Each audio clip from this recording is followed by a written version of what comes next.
Hello everybody, Ben Woodruff here, and in this video we are going to be looking at a Native American fishing kit. Now, fishing is one of the oldest ways that humans around the world have gotten food. Fish are usually very available. There's a lot of ways to catch them. You can spear them, you can funnel them into weirs that you have kind of like corralling them in the water, but fishing with a hook of some kind is again ancient and goes back thousands of years. Native Americans mastered fishing in many different forms, so I've replicated a Native American fishing kit. Now, the typical way that most peoples of the world, the default way to go fishing, unless you're spearing, is to use a fishing line of some kind. And I'll talk about that in a second.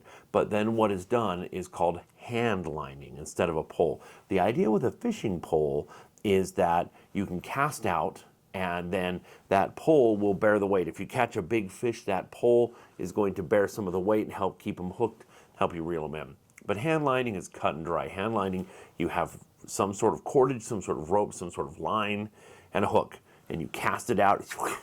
So it's very simple. I do a lot of hand lining. I find it very rewarding to use this very simple fishing kit, and I catch a lot of fish. I catch a lot of brook trout in the canyon near my house using this very fishing kit.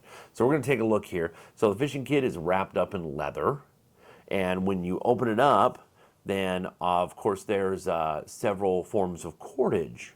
So the cordage is whatever rope you make. So I've got different versions. So I've got the main hand line that I normally use. I've got a piece of dogwood, and I've got just a little fish hook on the end. Now this is a special kind of fish hook because it's pointing on both ends. So how this is done is it's held, you put like a little bit of worm or a little bit of bait on, and the fish swallows it, and then the hook goes sideways and hooks the fish in its mouth.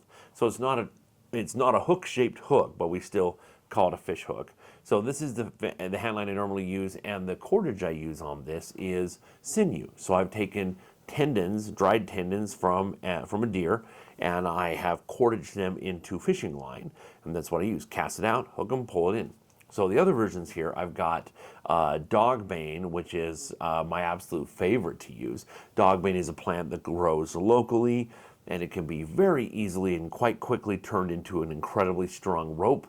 Even as narrow as it is on this fishing line, it's still quite strong, which is good because when you're catching small fish, you need a small line to be able to trick the fish into taking the bait.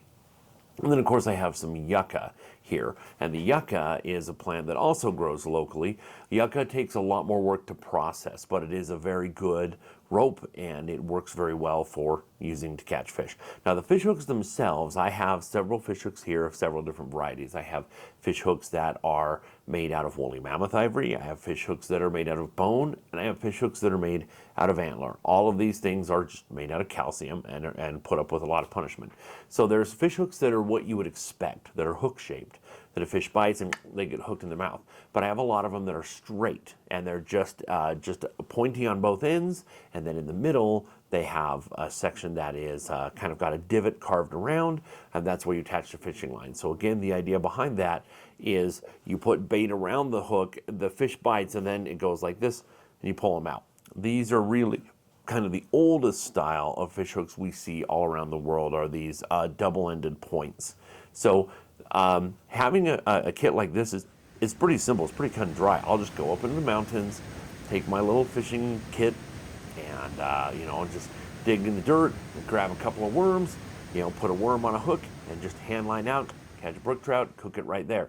It's a very simple way. It's kind of like going to McDonald's and getting a Happy Meal. It's not that much work to do, and of course back in earlier times the waterways had way more fish and way fewer fishermen, so I think these sort of things would have been far more available for people. Now fishing is really important throughout history. Here in Utah, where I'm at the Hutchings Museum, here in Utah, one of the very important fish was the June suckerfish.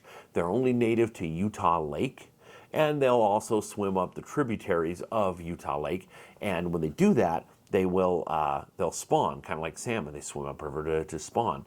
And in doing so, it's just like a salmon run. A lot of the local tribes, like the Timpanogos Ute tribe here, they would go in mass and meet together here. It's like, hey, okay, this is the June suckerfish run, and they would catch with all these methods I mentioned. They'd use spears, they'd use weirs to kind of funnel them in, and they would use fish hooks just like the ones I've made.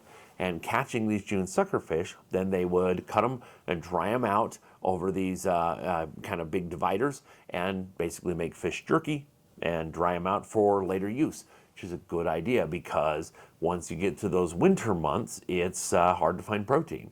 And you got to keep your fat up and keep your warmth up.